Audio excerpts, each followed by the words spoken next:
Harmony of the Gospels for Students of the Life of Christ by A.T. Robertson. 748. Jesus, in three parables, defends his disciples for feasting instead of fasting.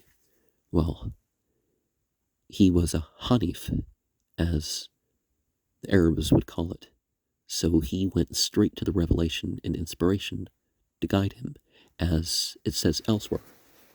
It's not his doctrine, but the doctrine of the one who sent him. It was probably the presence of the disciples of Christ at Matthew's feast on one of the Jewish fast days that occasioned the complaint of John's disciples and the Pharisees.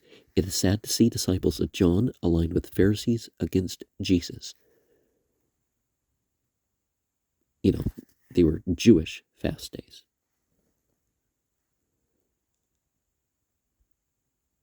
Mark chapter 2, verse 18 to 22. And John's disciples and the Pharisees were fasting, and they come and say unto him, Why do John's disciples and the disciples of the Pharisees fast, but thy disciples fast not? And Jesus said unto them, Can the sons of the bride chamber fast while the bridegroom is with them? As long as they have the bridegroom with them, they cannot fast. But the days will come when the bridegroom shall be taken away from them, and then they will fast in that day.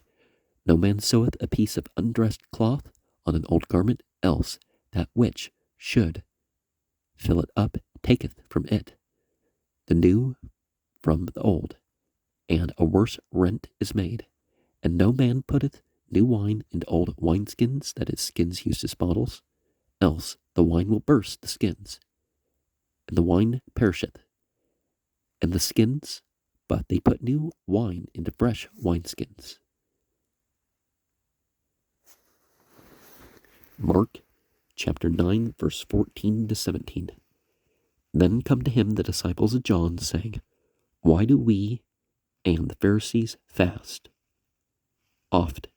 Some ancient authorities omit oft. Often.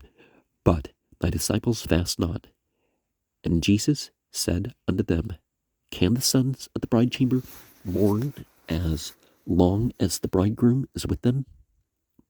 But the days will come when the bridegroom shall be taken away from them, and then will they fast. And no man putteth a piece of undressed cloth upon an old garment, for that which should fill it up taketh from the garment, and a worse rent is made. Neither do men put new wine into old wineskins, else the skins burst, and the wine is spilt, and the skins perish. But they put new wine into fresh wineskins, and both are preserved. Luke chapter 5, verses 33 to 39. And they said unto him, The disciples of John fast often, and make supplications. Likewise also the disciples of the Pharisees, but thine eat and drink. And Jesus said unto them, Can ye make the sons of the bride chamber fast, while the bridegroom is with them? But the days will come, and when the bridegroom shall be taken away from them, then they will fast. In those days, and he spake also a parable. Note the use of the term parable in Luke. There are three parables: the sons of the bride chamber, the new patch on an old garment, the new wine in old wineskins here together. A few isolated ones have already occurred in John 2:19. Unto them no man rendeth a piece from a new garment, and putteth it upon an old garment, else he will rend the new, and also the piece from the new will not agree with the old. And no man putteth new wine into old wineskins, else the new wine will burst the skins, and itself will be spilt, and the skins will perish. But new wine must be put into fresh wineskins, and no man, having drunk old wine, desireth new, for he saith, The old is good.